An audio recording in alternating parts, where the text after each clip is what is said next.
Gadis itu sedang berenang di danau. Kemudian ia dilecehkan oleh orang cabul dan membuatnya kesakitan setengah mati.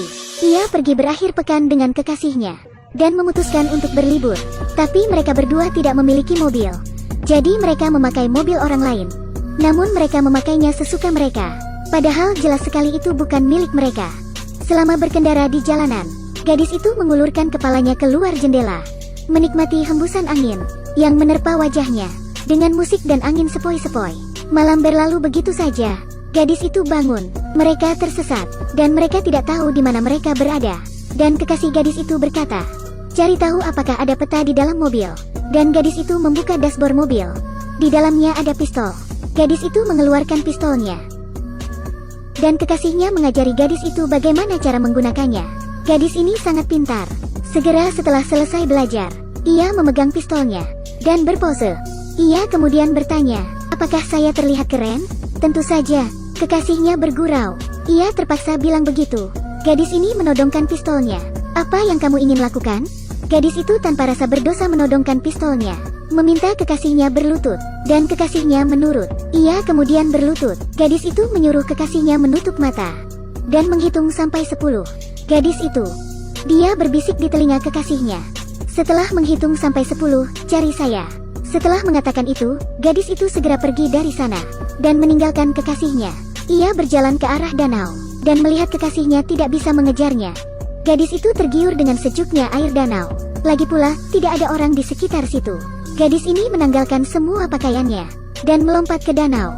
Ia berenang sendirian dan gadis itu menunggu cukup lama. Tapi kekasihnya tak lekas muncul dan ia mulai khawatir. Saat itu, seorang pria muncul di tepi danau. Ia hanya berdiri di sana dan menatapnya. Dan melihat hal ini, dia juga mengambil inisiatif untuk berbicara dengannya. "Bagaimana? Apakah airnya dingin?" Gadis itu tidak menjawab, tapi berenang ke tempat lain. Dia juga tidak menyerah. Dimanapun gadis itu berenang, pria itu akan pergi ke sana juga. Pria itu menatapnya. Gadis itu mulai panik. Pria itu terus menatapnya. Air di danau mulai dingin, dan gadis itu ingin segera naik. Jadi dia bertanya pada pria itu, "Apakah kamu melihat orang lain di jalan?" Dia tersenyum dan menjawabnya, "Tidak ada orang lain di sini. Hanya kamu dan saya." Lalu pria itu menggodanya, "Saya di sini untuk melihatmu mandi. Apakah kekasihmu cemburu?" Gadis itu merasa bersalah. Ia bahkan tidak pernah berkata pada pria itu bahwa ia menunggu kekasihnya. Orang ini pasti pernah bertemu dengan kekasihnya. Tapi kenapa dia mengatakan bahwa tidak ada orang lain di sini? Gadis itu agak terkejut. Ia ingin keluar dari tempat ini. Tapi pria ini tidak lekas pergi. Mereka berdua saling menatap untuk sementara waktu. Gadis itu mulai kedinginan. Ia tidak tahan lagi. Ia berteriak dan mengusirnya. Tapi dia hanya duduk di sana dan menatapnya. Gadis itu berteriak, "Pergi. Kalau tidak, kekasihku akan datang. Saya pasti akan memukulmu sampai mati." Pria itu tersenyum dan berkata, dia tidak akan kemana-mana, karena dia sudah mati. Gadis itu segera menyadari. Ia segera meneriakkan nama kekasihnya dan berenang ke seberang danau. Dan pria itu akhirnya berbalik dan pergi. Gadis itu segera kembali ke tepian. Ia berpakaian dengan panik. Pistol yang baru saja ditinggalkan di sini tidak bisa ia temukan. Dia berlari langsung ke hutan, tapi tidak mendapati keberadaan kekasihnya. Sepertinya dia benar-benar mati.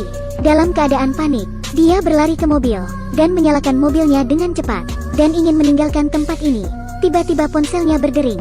Ia menyangka kekasihnya yang menelpon. Saat gadis itu hendak menjawab telepon, sebuah tangan perlahan muncul dari belakangnya dan mencengkram gadis itu. Cerita ini berasal dari film pendek Backstroke, dan pada akhirnya gadis itu jatuh ke tangan pria cabul itu. Ketika kalian berlibur, pastikan untuk hati-hati. Perhatikan keselamatan kalian. Saya Eduardo, jangan lupa untuk like dan follow saya.